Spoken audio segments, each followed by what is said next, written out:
ओम नमः सिद्धेभ्य।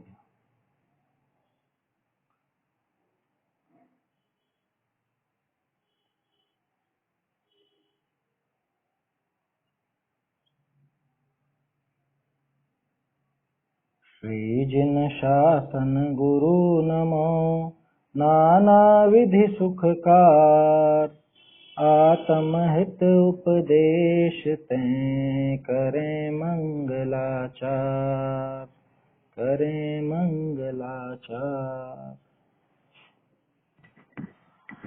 आत्मानुशासन ग्रंथ पे अपनी बात चल रही है। इसमें अपन देख रहे थे कल कि अशुभ भाव से छूट करके शुभ भाव में आता है और फिर शुभ भाव से छूट करके शुद्ध भाव में जाता है। आया था ना, अशुभात शुभम आयातः शुद्ध स्याद् दयम आगमात। खास चीज इसमें ये थी, आगम से होता है ये ज्ञान। क्या आगम से माने शास्त्रों के अभ्यास से ही ये ज्ञान होता है कि हमें कौन सा भाव हितकारी है, कौन सा भाव अहितकारी है। कैसे पता चलेगा, नहीं तो बताओ, और क्या विधि है ये पता करने की? और कोई विधि तो है नहीं कि किस भाव से क्या होगा। ये आगम ज्ञान से ही पता चलता है। इसलिए ये शुद्ध होता है आगम ज्ञान से। शास्त्रों का अभ्यास करके, आगम का अभ्यास करके ही जीव अशुभ छोड़ता है, अशुभ छोड़कर शुभ में आता है और शुभ से भी फिर शुद्ध में आता है। कोई इसका सीधा सीधा ऐसा अर्थ समझे कि शुभ से शुद्ध हो जाता है, तो शुभ से शुद्ध नहीं होता, बल्कि उस शुभ को भी शुभ से शुद्ध में आया। जैसे पेड़ से पत्ता गिरा, तो वहां से का अर्थ कारण नहीं है ना। विभक्तियां पढ़ी होंगी ना सबने। विभक्तियां अपन पढ़ते हैं तो जो करण तीसरी विभक्ति होती है उसमें भी इसी तरह की बात करते हैं। जैसे मैं पेन से लिखता हूं और एक पेड़ से पत्ता गिरता है, तो दोनों में से का प्रयोग अलग अलग है ना। एक में तो वो से कारणपना दिखा रहा है और एक में से का अर्थ उससे छूट करके वाली बात होती है। तो पेड़ से पत्ता गिरा और पेन से लिखा, दोनों चीजों में से है, लेकिन दोनों से का अर्थ अलग। ऐसे यहाँ शुभ से शुद्ध होता है, इसका अर्थ क्या समझना कि शुभ भाव से शुद्धि को प्राप्त हो जाता है, ऐसा मतलब वो कारण है। शुभ भाव शुद्ध भाव का कारण है क्या? ऐसा नहीं समझना। शुभ भाव से शुद्ध होता है माने शुभ भाव छोड़ करके शुद्ध में आता। ये नियम है, ये है ना। कोई सोचे कि शुभ भाव करते करते ही वहां पे मोक्ष हो जाएगा, शुभ भाव से ही शुद्ध हो जाएगा जीव, ऐसा नहीं होता कभी भी भाई। दोनों मतलब शुभ भाव से अगर दोनों काम होते तो फिर मुनिराज या तीर्थंकर जितने भी हुए, जो भी मोक्ष गए हैं, जो भी सिद्ध हुए हैं, वो क्यों शुभ भाव नहीं करते रहे? क्यों शुभ भावों को वहां छठे गुण स्थान तक ही सीमित करके और फिर आगे सातवें आदि गुण स्थानों में आत्मलीनता माने शुद्ध परिणमन क्यों करते हैं? तो कल जो अपन ने बात की थी 3 प्रकार के भावों की, शुभ, अशुभ और शुद्ध, ये तीनों अच्छे से समझना। इसको समझे बिना अपना क्या कहें, अभी अपने खुद के भाव कैसे क्या चलते हैं वो भी क्लियर नहीं होगा। कौन से भाव हितकारी हैं, कौन से भाव हितकारी नहीं है, ये भी समझ में नहीं आएगा। मुझे अच्छे से समझ में आता है ये शुभ अशुभ शुद्ध, है ना। नम्रता, क्लियर है ये विषय शुभ अशुभ शुद्ध का, है ना। हाँ, शुभ अशुभ शुद्ध में बहुत गफलत चलती है लोगों को। क्या वो शुभ भाव से ही शुद्धि समझ लेते हैं, शुभ भाव से मोक्ष समझ लेते हैं। मुझे कल विकल्प आया, भागचंद जी के 2 भजन हैं इस बारे में, क्या तो उनको थोड़ा सा अपन देखते हैं, ये शुभ अशुभ और शुद्ध को समझने के लिए कि इन तीनों में क्या अंतर है, किस तरह से हम इनको समझें, इनका क्या काम है और किससे क्या होता है, ये अपन समझें। पहले एक बार ये छंद बोल लेते हैं अपन, कल जो अपन ने पढ़ा था। अशुभ छोड़कर शुभ को पाकर होता शुद्ध, जिनागम से अंधकार नहीं प्रकट करे, रवि सांध्य लालिमा दिन जैसे। उदाहरण कितना बढ़िया था कि जैसे वो रवि सूरज जो है वो पहले क्या दशा थी कि पहले तो बिल्कुल काला अंधकार छाया हुआ था। अब फिर जब वो संधि काल आता है, संध्या का समय होता है, प्रातः संध्या, प्रातः संध्या बोलते हैं उसको, क्या सुबह सुबह का जो सवेरा है उसे प्रातः संध्या कहा जाता है। तो सुबह का वो जो संधि काल है वो दशा पहले आती है बीच में, है ना। एकदम से उजाला नहीं होता ना, एकदम से क्या होता है, बिल्कुल घुप अंधेरा और फिर एकदम पूरा उजाला, ऐसा तो नहीं होता। धूप अंधेरा छूट करके एक दशा ऐसी आती है कि जहां थोड़ा थोड़ा अंधकार रहता है और बाकी प्रकाश भी उसमें रहता है ना, जिसको अपन सुबह का वो संधि समय जो बोलते हैं, संध्या काल बोलते हैं। उसके बाद वो दशा आती है कि जब ये एकदम जगमगाहट, बिल्कुल रोशनी फैल जाएगी, माने बिल्कुल अंधकार से बिल्कुल प्रकाश तक नहीं जाया जाता। बिल्कुल अंधकार और बिल्कुल प्रकाश, इन दोनों के बीच की एक दशा है, वो आती है ना बीच में, ठीक ऐसे ही समझना। अशुभ भाव से सीधा कोई शुद्ध में छलांग लगा लेवे, ऐसा कभी भी नहीं होगा। अशुभ भाव छूट करके पहले शुभ भाव होगा, और फिर वो शुभ भाव से भी, माने शुभ भाव छोड़कर भी, जैसे पेड़ से पत्ता गिरा वैसे शुभ भाव से शुद्ध भाव में आया, माने शुभ भाव छोड़ करके शुद्ध भाव में आया, ऐसा समझना। समझ में ही बात। शक्कर से मिठास आई, ऐसा नहीं समझना है। जैसे शक्कर से मिठास आई, ऐसे शुभ से शुद्ध हुआ क्या? कि नहीं, ये वैसा है जैसे पेड़ से पत्ता गिरा, वैसे शुभ से शुद्ध में आया, शुभ भाव छोड़ करके शुद्ध भाव में आता है। अभी देखेंगे वो 2 भजन अपन देखेंगे, उससे और बिल्कुल क्लियर हो जाएगा। कोई भी भ्रांति होगी ना शुभ अशुभ शुद्ध के बारे में, क्योंकि लोगों को बहुत झगड़ा चलता है इसमें, क्या समझते हैं नहीं। और जब इसकी बात चले, जैसे समय साहब जी की बात बताए कोई, अब मैं बोलूंगा तो हिंदी में, है ना, सामने वाला क्या सोचेगा, ये इसके मन की बोलता है। अरे भाई, अब वो गाथाएं अगर प्राकृत की और संस्कृत की समझते होते तो वो बातें की जाती। अब उसी बात को अपन हिंदी में बोले तो लोगों को उसमें ऐसा लगता है ये पता नहीं कहां से नई बात लेकर के आ गए, जबकि आचार्यों का कथन है वो तो, है ना। शुभ भाव कैसा है, अशुभ भाव कैसा है, इसीलिए मुझे विकल्प आया कि ये भागचंद जी का भजन अपने को देखना चाहिए। प्राकृत की गाथाएं अभी लूंगा तो बहुत लंबा हो जाएगा, फिर भी बता देता हूँ, किसी को देखना हो तो समय साहब जी में 144 गाथा के बाद से देख लेना। कुंद कुंद आचार्य पुण्य पाप अधिकार नाम का है वहां पे, है ना। वहां तो कितना स्पष्ट कहा है पता है, क्या कहा वहां पे, मुझे याद है, पुण्य पाप अधिकार में नहीं सुना, ज्यों लोह बेड़ी बांधती त्यों स्वर्ण की भी बांधती, ये उसका हिंदी अनुवाद है। वो जो प्राकृत की गाथाएं हैं उनका हिंदी अनुवाद है। बोलो कौन सी बेड़ी अच्छी है? कौन से पिंजरे में रहना पसंद है आपको, लोहे के पिंजरे में कि सोने के पिंजरे में है? कौन से पिंजरे में डाल दिया जावे? कि नहीं भैया पिंजरे में नहीं रहना, कह रहे सोने का है, बिल्कुल सोने का। अरे अभी लॉकडाउन में घर में ही तो थे ना सब, कोई कमरे में तो बंद नहीं किया था ना, घर में आराम से घूम रहे फिर रहे थे। लेकिन कितनी बेचैनी लोगों को, अरे फिर से लॉकडाउन लग गया, अरे घर के घर में बोर हो गए, कहीं बाहर ही नहीं निकल पा रहे। जबकि घर में बंद नहीं है, घर में आराम से फ्री है, खा पी सकता है, खेल सकता है, जितनी जैसी जो जगह हो घर में उस अनुसार वहां पे घूम भी सकता है। लेकिन तो भी बंधन लगता है ना। आपको एसी कमरा हो, उसी में लेट बाथ अटैच हो, और भोजन वगैरह की व्यवस्था भी सब उसी में हो, ये सारी व्यवस्था हो, और उसमें लेकिन आपको उस कमरे से बाहर नहीं निकलना। बोलो बर्दाश्त है क्या किसी को ऐसा?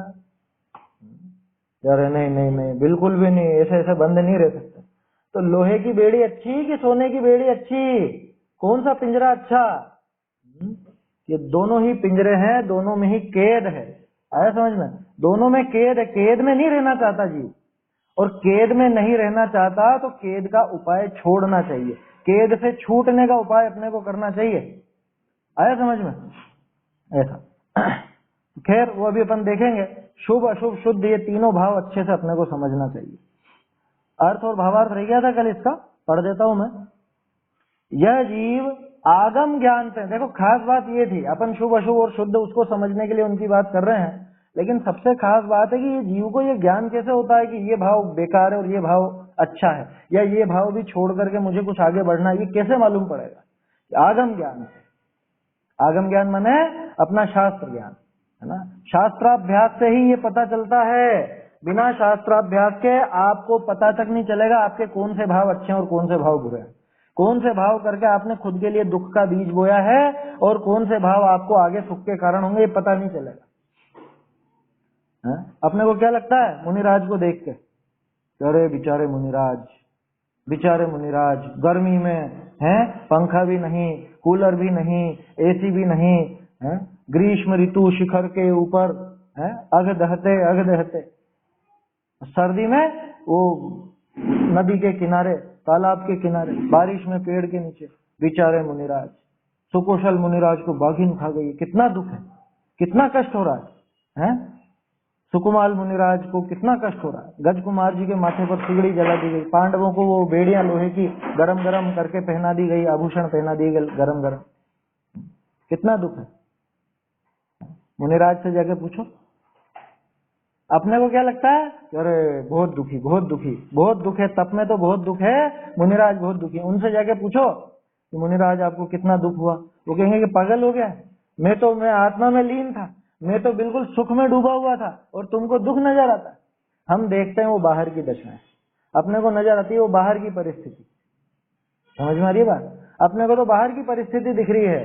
अरे उस दुकानदार से पूछो जिसके लाइट नहीं आ रही है 4 घंटे से और वहां पे खड़ा हुआ है काउंटर पर और धड़ाधड़ नोट गिन रहा है और पसीने में तरबतर है, भूख भी लग रही है ना, खाने का टाइम भी निकल गया है। उससे पूछो, अरे आज तो बहुत दुखी हुआ आप। कह रहे क्या बात कर रहे हो, मैं तो बहुत मजे आ गया आज तो नोट ही नोट गिनता रहा मैं लगातार, बहुत ग्राहकी थी।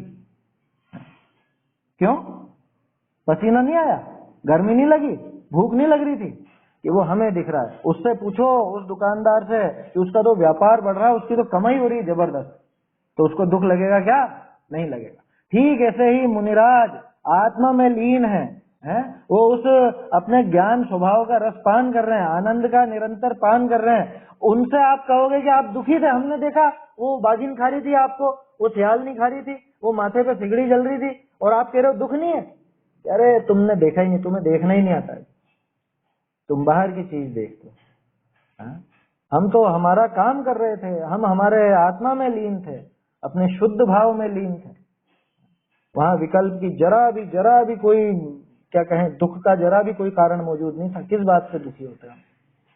ये मुनिराज का जवाब है। तो ये बोलो, ये हमको कैसे पता चलेगा? हमारी तो दृष्टि ऐसी है कि बाहर में प्रतिकूलता हो तो हम उसको दुख समझते हैं, बाहर में अनुकूलता हो तो सुख समझते हैं।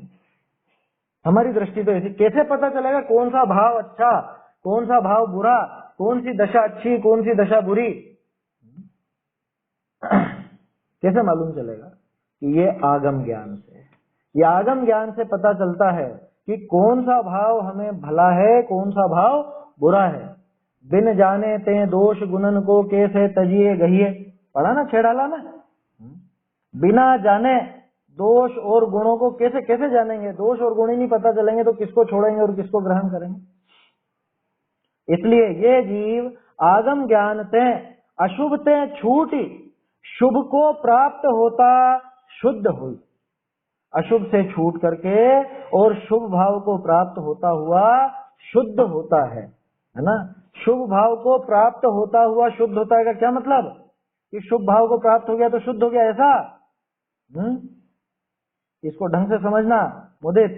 जैसे मुझे जाना है, मान लो जयपुर जाना है और रास्ते में कोटा आया, ठीक है, कोटा के बाद क्या आता है, वो देवली आया, टोंक आया, तो मैं टोंक को प्राप्त होता हुआ जयपुर पहुंचता।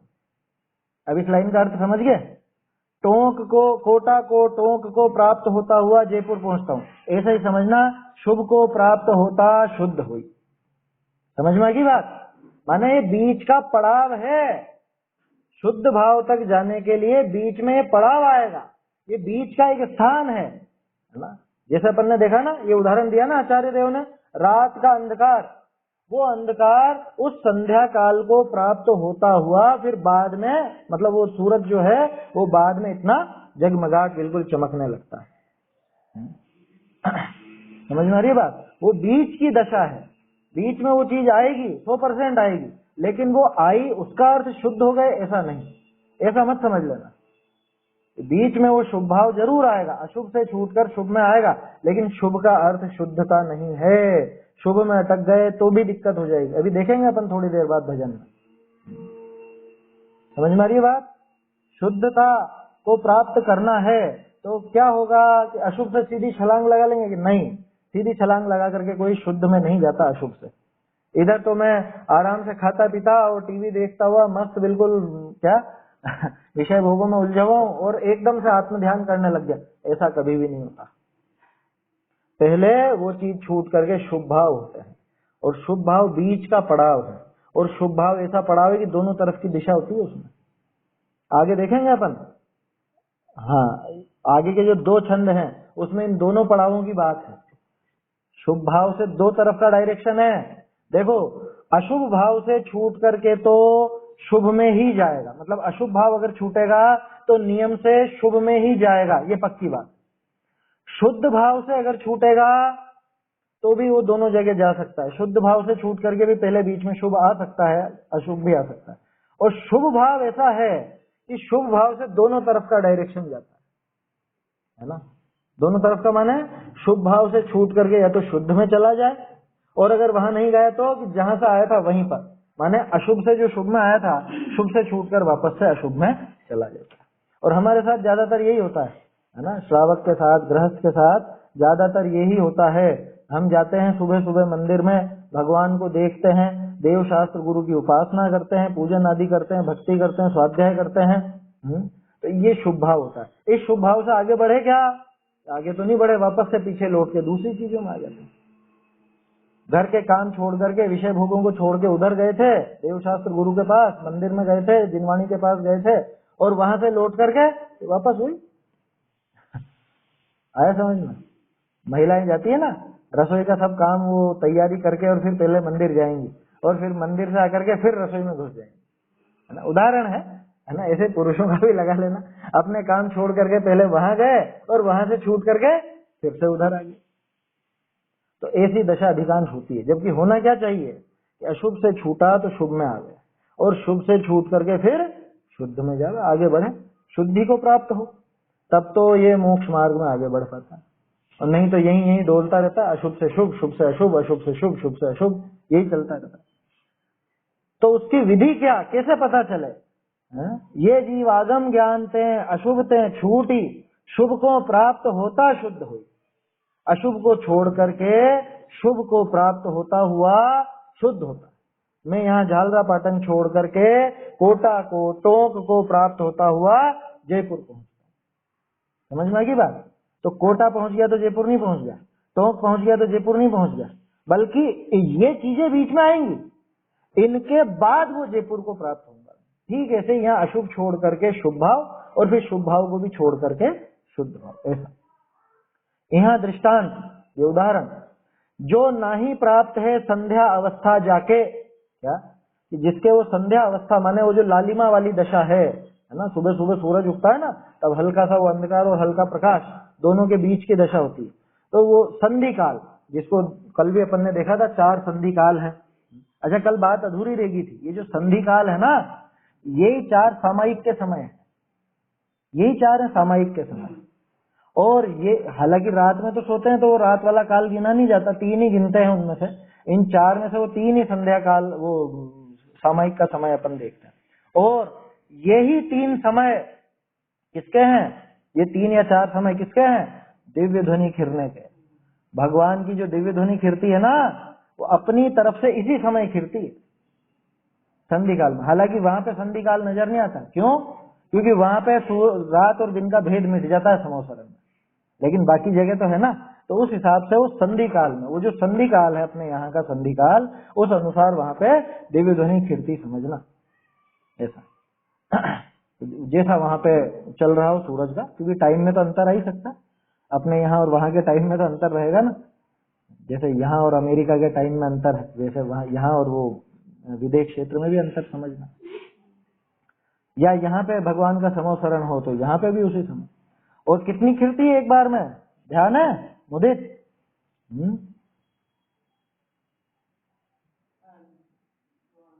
नहीं ध्यान? 3 मुहूर्त, 3 मुहूर्त माने कितना हो गया? 2 घंटा 24 मिनट एक बार की। एक बार में जो दिव्य ध्वनि खिरती है, समोसरण में जो सभा लगती है, एक बार में 2 घंटा 24 मिनट। दिन के कितने हो गए? 7 घंटे 12 मिनट एक दिन के। ये तो 3 टाइम खिरे तो। और कभी विशेष प्रसंग बनने पर चौथे टाइम भी खिरती है।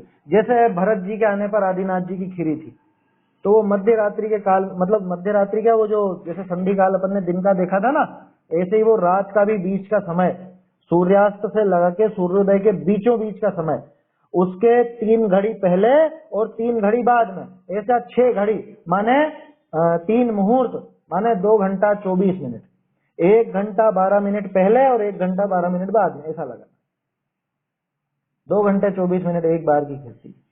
तो अगर 4 समय खिरी तो 9 घंटे और 36 मिनट, और 3 समय तो खिरती ही खिरती है, तो 7 घंटे 12 मिनट। ऐसा आया समझ में? ये दिव्य ध्वनि का खिरने का काल है इतने समय का। अब सोचो तो सही, जो सिद्धांत ग्रंथ आदि को पढ़ने की मना की जाती है संधि काल में, उसका इससे लॉजिक है जुड़ा हुआ।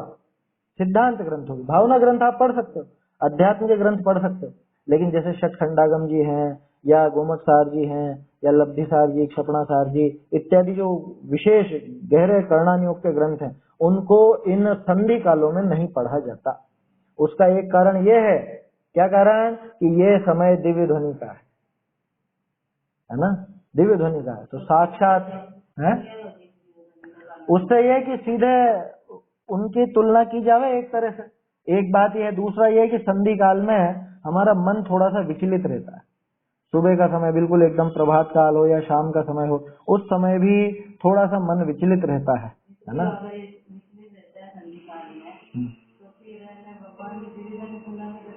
वहां पे नहीं होता ना, इसीलिए तो सूरज, ये रात और दिन का भेद इसीलिए नहीं है वहां पे। समझ में ही बात? ये सारी चीजें आपस में जुड़ी हुई हैं, इनको आपस में जोड़ करके देखोगे तो बिल्कुल समझ में आएगा साफ साफ। वहां विचलित होने का काम ही नहीं। क्यों? क्योंकि वहां लोगों को रात दिन का भेद नजर नहीं आ रहा है। ठीक है, तो भावना ग्रंथों की मना नहीं, अध्यात्म ग्रंथों की मना नहीं, इसीलिए वो सामयिक का काल भी कहलाता है। सामयिक में क्या करते हैं? भेद विज्ञान की बात ही तो विचारते हैं, तत्वों का ही तो विचार करते हैं, उनका कर सकते हो आप। सिद्धांत ग्रंथों की मना है उस समय। खैर वो अलग बात थी, वो तो संधि काल की बात है, इसलिए आपको बता दी, और उससे समोसरण की बात जुड़ी हुई थी इसलिए, क्योंकि बहुत से लोगों को ये ध्यान नहीं होगा कि एक बार में कितनी खिरती है दिव्य ध्वनि, या एक बार में कितने घंटे तक लोग बाग सुनते हैं, क्या करते हैं। यहाँ दृष्टांत, जो नाही प्राप्त है संध्या अवस्था जाके, ऐसा जो सूर्य ताको अंधकार का प्रकटपना न हो है। इन्होंने यहाँ पे भी प्रकटपना लिख दिया था, इसमें कल भी अपन ने देखा था कि ये प्रकटपना नहीं है, ये निकलना है, ये अंधकार का निकलना नहीं होता। संध्या अवस्था जिसको प्राप्त नहीं हुई है, ऐसे उस सूर्य के अंधकार का निकलना नहीं होता। समझ में ही बात? अंधकार का निकलना नहीं होता वहां। रवेर प्राप्त संध्या से तमसो न समुद्गम, अंधकार का प्रकटपना नहीं होता। इसमें एक अर्थ और ले सकते हैं अपन, निकलने वाला अर्थ ना लेकर के अगर पैदा होने वाला अर्थ भी लें तो भी अपन ऐसा ले सकते हैं। कैसा? कि जो संधि काल को प्राप्त नहीं हुआ था, क्या मतलब? कि जिसमें अभी मिश्रपना नहीं आया। अब ये शाम वाली संधि लगा सकते हो इसमें, क्योंकि संध्या लिखा है आचार्य देव ने, तो प्रातः संध्या या शाम वाली संध्या, उसका तो लिखा ही नहीं। तो शाम की संध्या को जो प्राप्त नहीं हुआ, उसके अंधकार कैसा आएगा? क्या मतलब? कि भाई दिन में 3-4 बज रही है या सुबह से लेकर वो शाम तक वो संधि काल प्राप्त नहीं है ना, तो उसमें अंधकार की संभावना है क्या? कि नहीं है। कि जब तक वो सूरज उस संधि काल को प्राप्त नहीं करता, तब तक उसके वो अंधकार का प्रकटपना नहीं होता। समझ में ही बात? इसलिए वो संधि काल बीच में आवे तो वो अंधकार का निकलना यानी समाप्त होना, अथवा ये प्रकटपना, दोनों तरफ से लगा सकते हैं। कहने का अर्थ यह है कि वो जो शुभ भाव है, वो शुभ भाव बीच में आता ही है, और शुभ भाव पूर्वक ही वो उधर शुद्ध भाव में आगे बढ़ता है। लेकिन खास चीज है कि अशुभ तो छूटेगा ही छूटेगा। अशुभ भाव चलते चलते तो कभी भी शुद्ध नहीं होगा, है ना। मैं यहाँ पाटन में बैठे बैठे तो जयपुर नहीं पहुंचूंगा ना, ये तो छूटेगा ही छूटेगा, कोटा आएगा, टोंक आएगा, लेकिन वो कोटा टोंक आना जयपुर तो नहीं है, लेकिन वो पाटन भी नहीं है ना। सूर्य सुबह सुबह का जो सूर्योदय का काल है, संधि समय जिसको अपन ने देखा, वहां रात का घना अंधकार तो नहीं है, लेकिन वो सुबह सुबह का या दोपहर का उजाला भी नहीं है।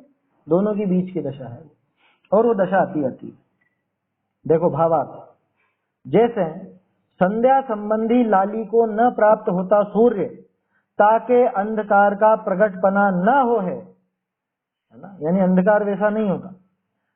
तैसे अशुभ राग रहित आत्मा है, सो क्रमते शुभ राग रूप होई शुद्ध केवल दशा को प्राप्त हो।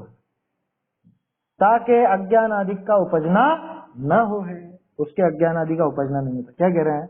जैसे संध्या संबंधी लाली को न प्राप्त होता सूर्य, ताकि अंधकार का प्रकटपना न हो है, उसके अंधकार का प्रकटपना, यहाँ पे तो निकलने से ही ले लेना, वो निकलना नहीं होता। उसी तरह से अशुभ राग रहित आत्मा है। क्या ये शाम वाली बात आएगी यहाँ? अशुभ राग रहित आत्मा माने जिसके अभी अशुभ राग नहीं। अशुभ राग माने पाप, है ना। राग और द्वेष दोनों ही तरह के होते हैं, शुभ रूप भी होते हैं, अशुभ रूप भी होते हैं। पहले भी अपन इस बारे में बात कर चुके हैं। कषाय दोनों तरह की, शुभ भी और अशुभ भी। डिपेंड करता है कि ये किससे संबंधित है। अगर देव शास्त्र गुरु के संबंध में हो तो वो कषाय, वो राग या वो द्वेष, वो शुभ कहलाएगा, है ना। और विषय भोगों के संबंध में हो, 5 इंद्रिय के विषय भोगों के संबंध में हो, पाप के संबंध में हो, तो वो सारा राग द्वेष कषाय सारे के सारे अशुभ कहलाएंगे। वो पाप बंध के कारण होंगे और इधर ये पुण्य बंध का कारण होगा, देव शास्त्र गुरु से संबंधित होगा, कि उसके अंधकार का प्रकटपना नहीं होता। वैसे ही अशुभ राग रहित आत्मा है, सो क्रमते शुभ राग रूप होई शुद्ध केवल दशा को प्राप्त हो। केवल दशा माने अनंत दशा, है ना। वीतराग का, वीतराग सर्वज्ञता को वो क्रम से प्राप्त होता है। शुभ राग रूप होकर के शुद्ध केवल दशा को प्राप्त होता है, ताकि अज्ञान आदि का उपजना न हो है। समझ में आई बात? ये जो अंधकार का प्रकटपना लिखा ना, इसका ऐसा अर्थ समझना कि अब वो सूरज जब उसको प्राप्त हो गया, किसको? संध्या दशा को, यानी वो बीच की दशा आ गई, है ना। सुबह सुबह की संध्या समय आ गया। अब क्या होगा? क्या होगा अब आगे? कि आगे अंधकार को प्राप्त होगा कि नहीं? अब आगे ये बिल्कुल जगमगाहट, एकदम रोशनी फैलने वाली है। अब अंधकार प्रकट होने वाला नहीं। तो ऐसे ही क्रम से शुभ राग रूप होकर के और शुद्ध केवल दशा को प्राप्त होता है, उसके अज्ञान आदि का उपजना नहीं होता। वापस से फिर कोई अज्ञान आदि नहीं आता। इतना ही उदाहरण लेना, क्या ज्यादा नहीं खींचना उदाहरण को, नहीं तो फिर आप अभी ऐसा लगाने लगोगे कि सूरज तो फिर दिन भर के बाद शाम को फिर ढल जाता है ना। ऐसा यहाँ नहीं होता। यहाँ केवल ज्ञान प्रकट होने के बाद फिर से कोई अल्प ज्ञानी या वीतरागता होने के बाद फिर से रागी द्वेषी नहीं होता, ऐसा समझना। ठीक है बात। आगे यहाँ प्रश्न, अब देखो 2 उदाहरण देंगे, ये सूरज के ही, संध्या काल के ही। आगे यहाँ प्रश्न, जो ज्ञान आराधना रूप परिणम्या जीव के तप शास्त्र आदि विषय शुभ रूप अनुरागते सरागीपना हो है, ताते मुक्त पनो कैसे हुई? ऐसी आशंका करी, उत्तर कहे। ये प्रश्न समझ में आया? सामने वाले ने वो बात पकड़ ली। क्या भाई, यहाँ पे 5 इंद्रिय के जो विषय भोग थे, इनमें तो राग था, ठीक है ना, राग द्वेष सभी था, कषाय भाव था, और इनको छोड़ करके वो देव शास्त्र गुरु में लगा, है ना, अपने आत्मा की बात समझने में लगा, तो वहां पे भी तो राग ही है ना, वो सरागी पना ही तो है। क्या लिखा? जो ज्ञान आराधना रूप परिणम्या, जो ज्ञान आराधना रूप परिणमित हुआ है, ऐसे जीव के तप शास्त्र आदि विषय, तप शास्त्र आदि में शुभ रूप अनुराग से सरागी पना होता है। भाई पहले अखबार पढ़ता था, वो राग था, अब शास्त्र पढ़ता है, ये भी तो राग है? पहले दूसरी चीजों में, अपने घर वालों में या और में, अपने बच्चे में, अपने पति में, अपनी पत्नी में या अपने माता पिता में, इनमें राग करता था, अब देव में और गुरु में राग करता। राग तो राग ही है ना, सरागी पना है। ताते मुक्त पनो कैसे हुई? ये मुक्ति कैसे होगी इसकी? देखो प्रश्न कितना गंभीर है ना। और प्रश्न में एक चीज का खुलासा और हो गया कि है तो दोनों ही राग, या है तो दोनों ही राग। आप आपके बच्चे से प्रेम करो या आप भगवान से, देव से, शास्त्र से, गुरु से प्रेम करो, है तो दोनों ही राग। तो जब ये राग मोक्ष का कारण नहीं है, तो उनका राग मोक्ष का कारण कैसे? प्रश्न समझ में आ रहा है? अभी तो बहुत से लोग चकराएंगे इसमें, ये क्या बात की? ये गुणभद्राचार्य 1200 साल पहले कह रहे हैं और कुंदकुंदाचार्य 2000 साल पहले कह चुके हैं। अभी तो लोगों को इसमें खलबली लग जाती है, कह रहे इसको आप राग कह रहे हो, राग कह रहे हो। राग नहीं तो क्या वीतरागता है क्या? आप जो भगवान की भक्ति करते हो, भगवान की पूजा करते हो, अभी अपन ये शास्त्र पढ़ रहे हैं, या जो आपको चारित्र का या समझ लीजिए थोड़ा व्रत उपवास इत्यादि का जो राग है, वो भी तो है ना, राग ही तो है ना। राग नहीं है क्या? पहले तो ये समझो वो राग है या नहीं है। राग माने विकल्प, है ना। किसको कहते हैं राग, किसको कहते हैं द्वेष, परिभाषाएं भी पता है या नहीं अपने को? मुदित बताओ एक बार राग की परिभाषा। हाँ हाँ, छोड़ने का भाव, छोड़ना नहीं छोड़ना वो तो अलग बात है। यहाँ चाहना और वो नहीं चाहना। जैसे मान लो उदाहरण के तौर पे कोई मिठाई, है ना, कोई भी मिठाई ले, जैसे गुलाब जामुन ले लो, रसगुल्ला ले लो, जिसको जो पसंद हो वो ले लेना। तो मुझे वो गुलाब जामुन पसंद है, तो बोलो गुलाब जामुन क्या हुआ? गुलाब जामुन राग हुआ? गुलाब जामुन राग नहीं है। गुलाब जामुन तो गुलाब जामुन है। गुलाब जामुन के प्रति जो मेरा भाव है, वो जो अच्छा लगना, आया समझ में? अच्छा लगने का जो भाव है, उस भाव को कहते हैं राग। सीधे शब्दों में कहूं तो पसंद करना। पसंद करना, भाना, उसको चाहना, इसका नाम है राग, है ना। और गंदगी से, कीचड़ से, गोबर से या और भी जो कुछ भी हो, उससे मुझको कैसा भाव है कि उसके प्रति जो भाव है वो कहलाता है द्वेष। दूर करने का भाव, नहीं चाहने का भाव, बुरा समझना, इसका नाम है द्वेष। वस्तु का नाम राग या द्वेष नहीं है ना। गुलाब जामुन का नाम राग नहीं, गोबर का नाम द्वेष नहीं। समझ में आई बात? गुलाब जामुन है, गोबर गोबर है, लेकिन गुलाब जामुन के प्रति जो एक आसक्ति का भाव है, जो इच्छा है, जो चाह है, उसका नाम है राग। और वो जो दूसरी गंदगी है, उसके प्रति जो उसको दूर करने का भाव है, छोड़ने का भाव है, उससे चिढ़ने का भाव है, उसका नाम है द्वेष। तो ये कहलाते हैं राग और द्वेष। पहले राग और द्वेष समझना कि जब पर पदार्थ हमको भला लगता है, भला लगता है, तो भला लगने का नाम है राग और बुरा लगने का नाम है द्वेष। समझ में आई बात? ऐसा है। अब भगवान तो होते हैं वीतरागी, भगवान को न राग न द्वेष। बोलो भगवान को गुलाब जामुन कैसा लगता है, या भगवान को वो गंदगी, वो कीचड़ कैसा लगता है? कैसा भी नहीं लगता उनको। आया समझ में? कुछ भी नहीं लगता। क्यों नहीं लगता? क्योंकि उनको न राग है न द्वेष। समझ में आई बात? क्या है वो? अर्धावतारण असि प्रहारण में सदा समता धर्म। वो तो मुनिराज की बात कही है। मुनिराज भी तो वीतरागता के मार्ग पे बढ़ रहे हैं ना आगे, तो पहले से ही वो प्रैक्टिस चलती, पहले से ही वो अभ्यास चला करता है। समझ में आई बात? कोई गाली दे या कोई पूजा करे, उनको उससे कोई फर्क नहीं पड़ता। उदाहरण था तो सही, किसका उदाहरण था? अरे इनका था ना, यशोधर मुनिराज का, जिनके गले में सांप डाल दिया। किसने?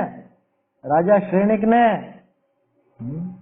और फिर दोनों के दोनों गए, चेलना ने सांप हटाया और मुनिराज ने क्या कहा? धर्म वृद्धि रस्तु, धर्म वृद्धि हो। किसको? चेलना से कहा कि श्रेणिक से कहा कि दोनों से कहा? दोनों को ही समान। तब जाके तो परिवर्तित हुआ था श्रेणिक। अरे मैंने इनके गले में सांप डाला और ये बिल्कुल भी विचलित नहीं हो रहे हैं, गजब की बात। और यहाँ पे ये इसने सांप हटाया तो भी ये इसको न तो भला समझ रहे हैं, न मुझे बुरा समझ रहे। ऐसी वीतरागता, ऐसी गजब की वीतरागता होती है। ये तो मुनिराजों की बात है, जबकि मुनिराज के तो अभी एक कषाय चौकड़ी बाकी है ना संज्वलन की। पूरे चारों कषाय चौकड़ी का अभाव नहीं हुआ है? और अरहंत के तो क्या होगा सोचो। अच्छा, जो चोर अरहंत भगवान की मूर्ति उठा के ले जाता होगा, वो भगवान को बुरा लगता होगा? और अपन लोग जो जाके वहां भगवान को ढोक देते हैं, या वो उनको अपन नमस्कार करते हैं, या उनकी पूजा करते हैं, वो अच्छे लगते होंगे कि न ये भला न वो बुरा। आया समझ? शत्रु हो, मित्र हो, कांच हो कि ये अपना सोना हो, महल हो कि मसान हो, ये सब पंक्तियां आपको याद आनी चाहिए। भावना 32 भी आप पढ़ चुके हैं, 6 ढाला भी आप पढ़ चुके हैं। ये सब पंक्तियां आती है ना, मेरी भावना में भी आता। तो ये खास अपने को ध्यान रखने लायक बात है। वीतरागता, वीतरागता की भी एक दशा है कि जहां पे किसी भी प्रकार की कोई कषाय नहीं रहती। कषाय का दूसरा नाम राग द्वेष है। आया समझ में? क्योंकि कोई कषाय राग रूप होती है, कोई कषाय द्वेष रूप होती है। 25 कषाय होती है ना, 25 कषायों में से 12 तो द्वेष रूप है और 13 राग रूप है। ये समझना क्या? 25 कषाय मुझे ध्यान है। हाँ, कौन कौन सी? हाँ,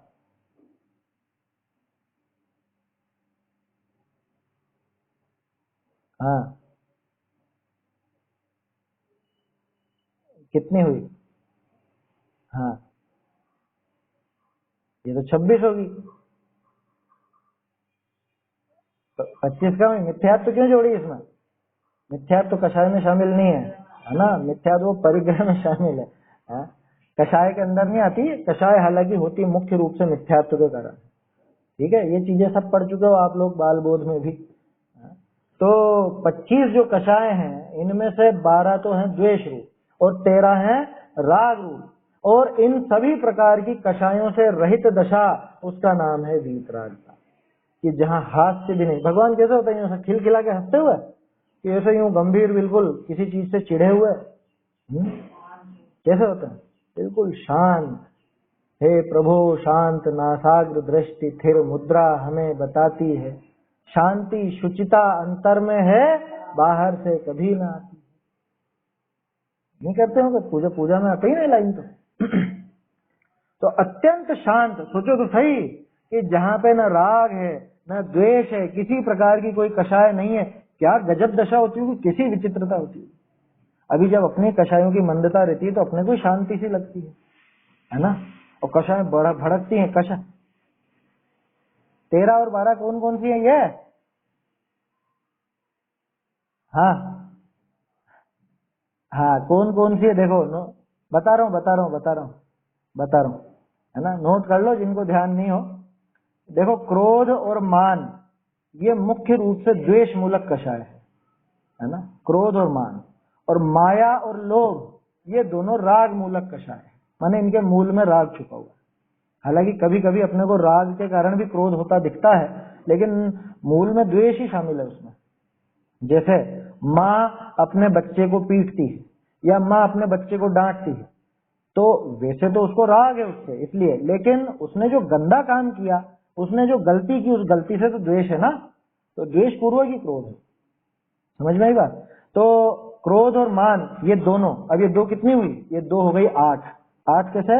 अनंतानुबंधी क्रोध, अप्रत्याख्यानावरण क्रोध, प्रत्याख्यानावरण क्रोध और संज्वलन क्रोध। इसी तरह से चारों प्रकार का मान, ये 8 कषाय तो हो गई कौन सी? द्वेष रूप। और 4 प्रकार की माया, 4 प्रकार का लोभ, ये हो गई राग रूप। ठीक है, अब क्या बची? अब 9 कषाय बची। 9 कषाय में से अब मैं आपसे ही पूछूंगा, है ना, आपका ऑडियो अनम्यूट कर लीजिएगा जिसको भी बोलना हो। हास्य, हास्य किस कारण होगी? मुख्य रूप से राग के कारण ही, राग के कारण होगी ना। हंसी तो ज्यादातर राग के कारण होती है, मुख्य रूप से राग। देखो, मुख्य रूप से इसलिए कह रहा हूं क्योंकि ऐसा कोई बिल्कुल हार्ड एंड फास्ट नियम नहीं है, लेकिन फिर भी समझने के लिए अपन समझ सकते हैं इस तरह।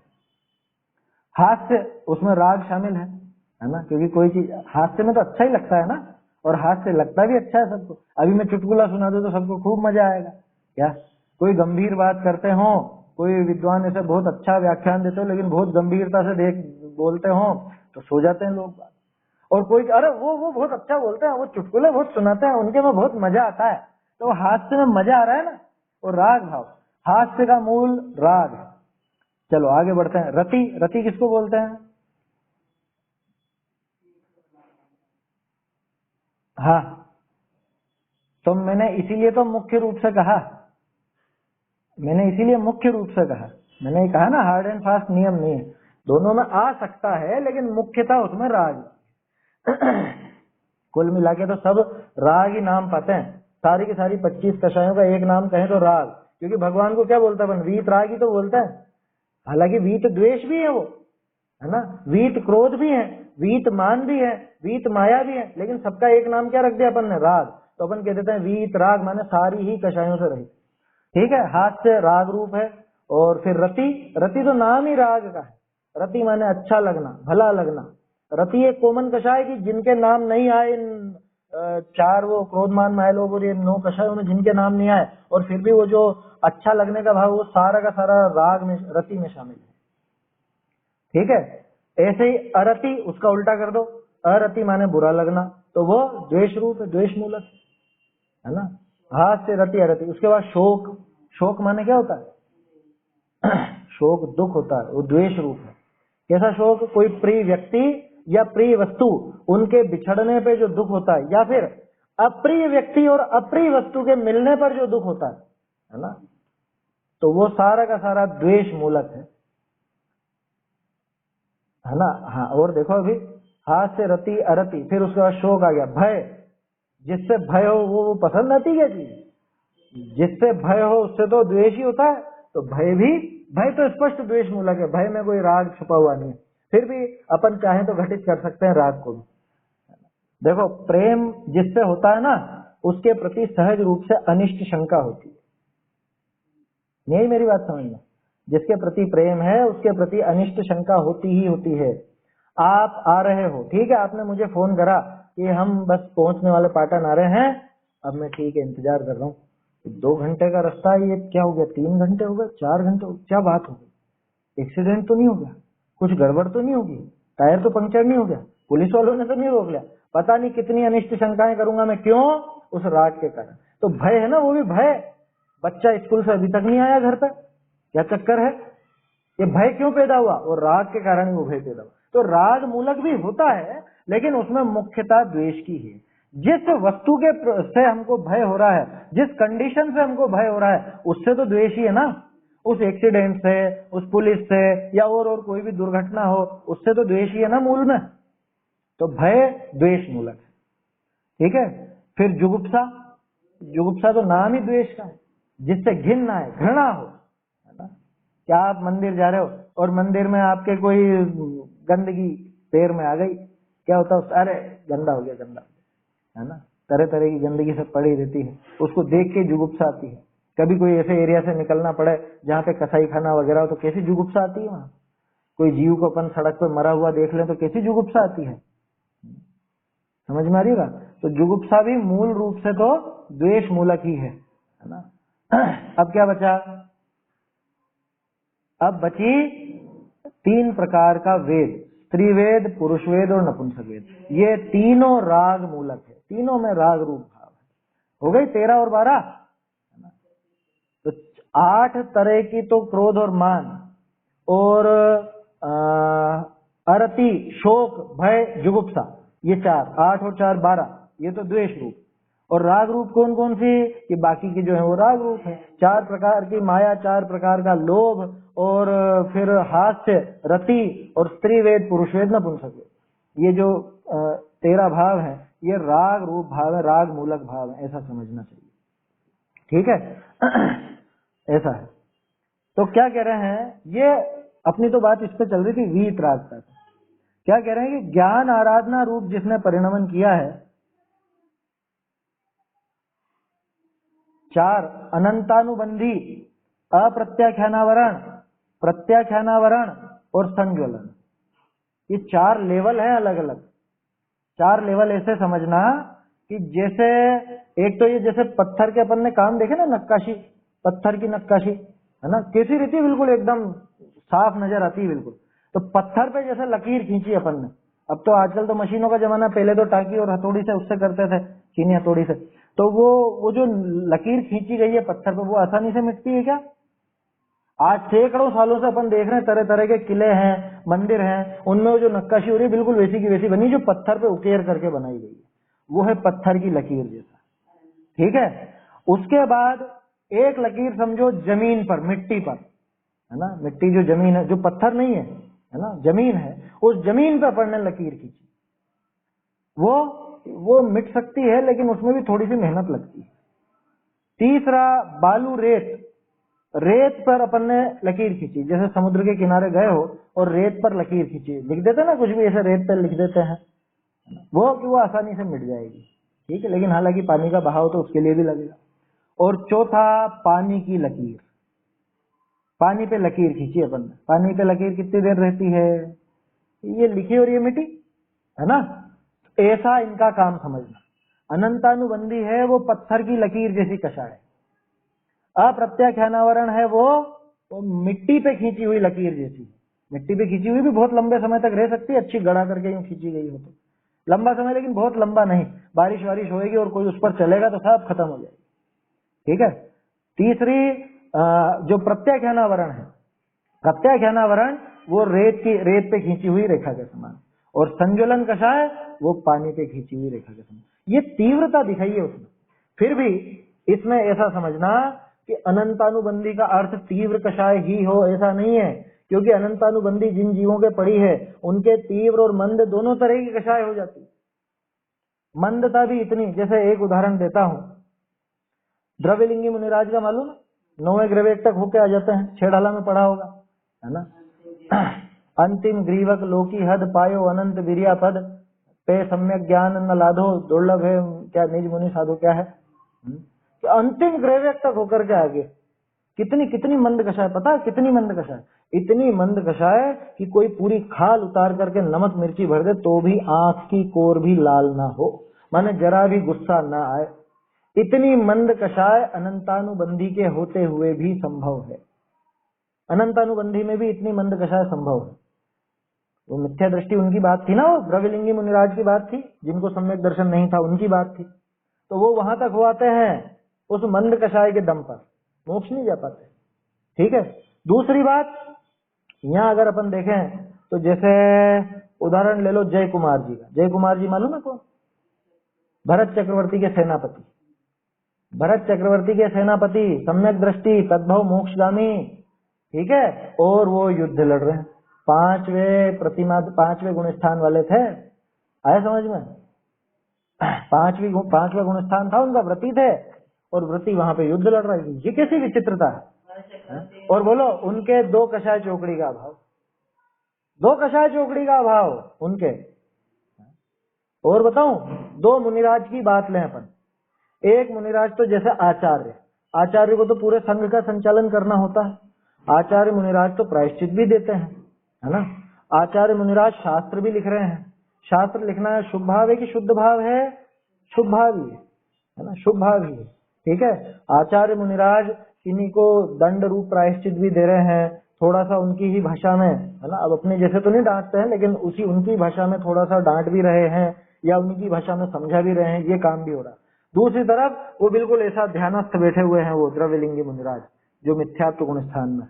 यहाँ 3 कषाय चोकड़ी का अभाव, वहां पे पूरी 4 कषाय चोकड़ी पड़ी हुई है। कषाय चोकड़ी माने जो 4 है ना, अनंतानुबंधी की 4, अप्रत्यक्षानावरण की 4, प्रत्यक्षानावरण की 4, संज्वलन की 4, ऐसे। तो 4 प्रकार का क्रोध, 4 प्रकार का मान, 4 प्रकार की माया, 4 प्रकार का लोभ, और वो 9 कषाय भी उसी लेवल की, वो सब पूरी 25 कषाय उसके पड़ी रहती है पहले गुण स्थान में। पहले गुण स्थान में ये पूरी 25 कषाय है। चौथे गुण स्थान में जब जीव आता है तो अनंतानुबंधी का अभाव करता है, तो 4 कषाय चोकड़ी तो वहां खत्म हुई, 25 में से 4 गई, है ना। ये गुण स्थानों के क्रम में भी समझ लो।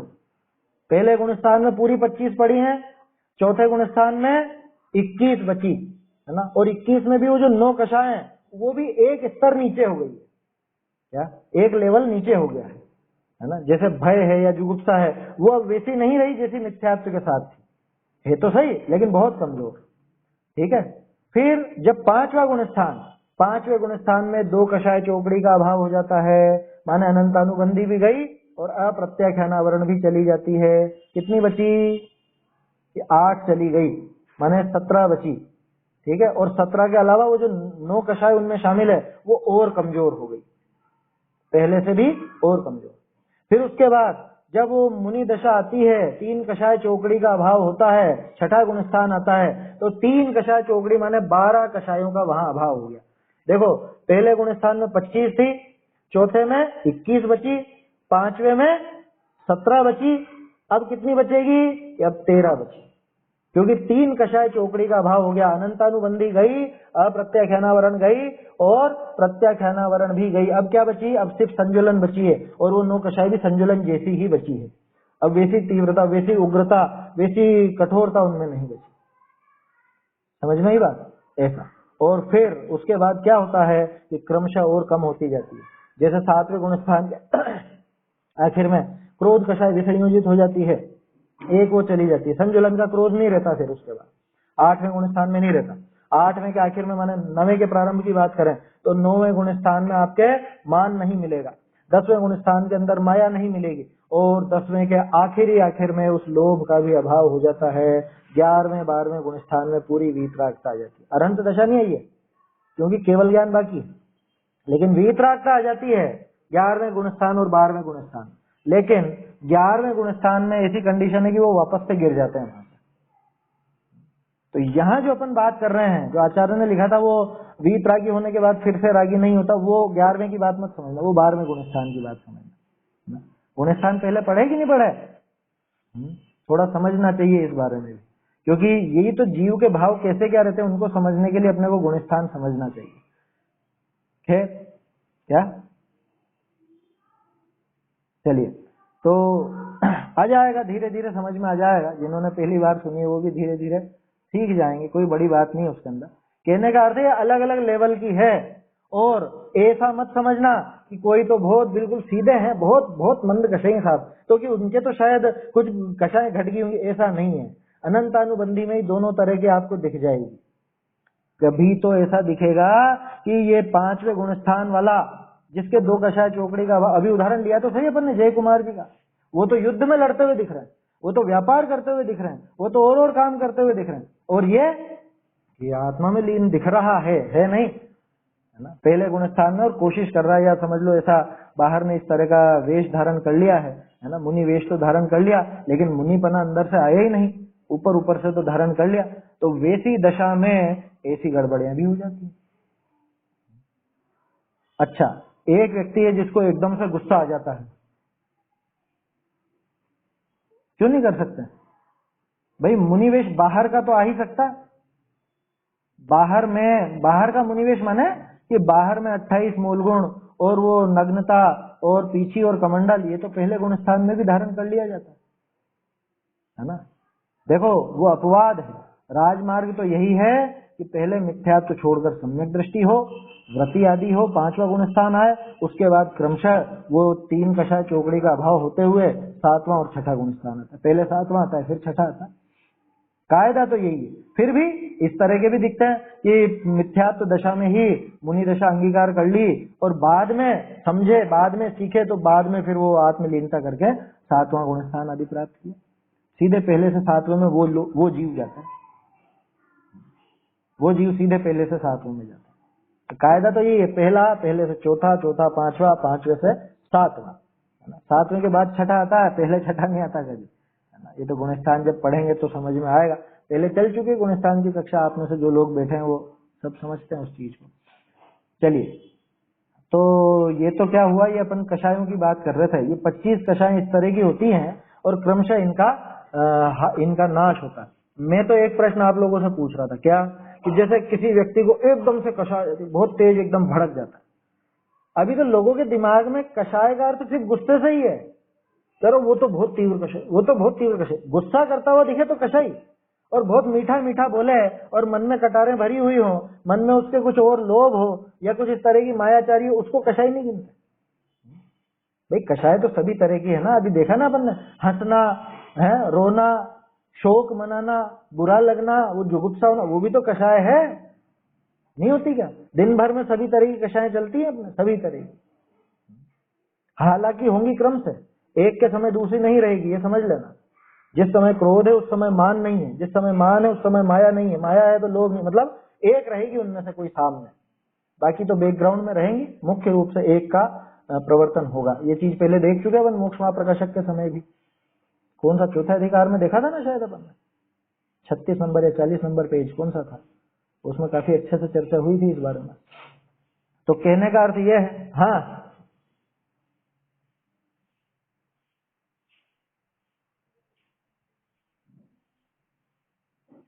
हाँ हाँ,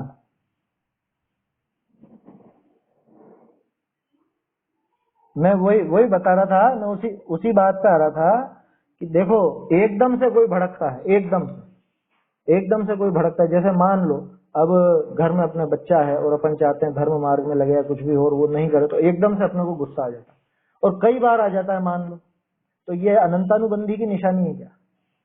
अनंतानुबंधी की निशानी वो उफानी नहीं है। वो जो कषाय का उफान आता है वो अनंतानुबंधी की निशानी नहीं है। अनंतानुबंधी आदि की निशानी है कितने लंबे समय तक चला।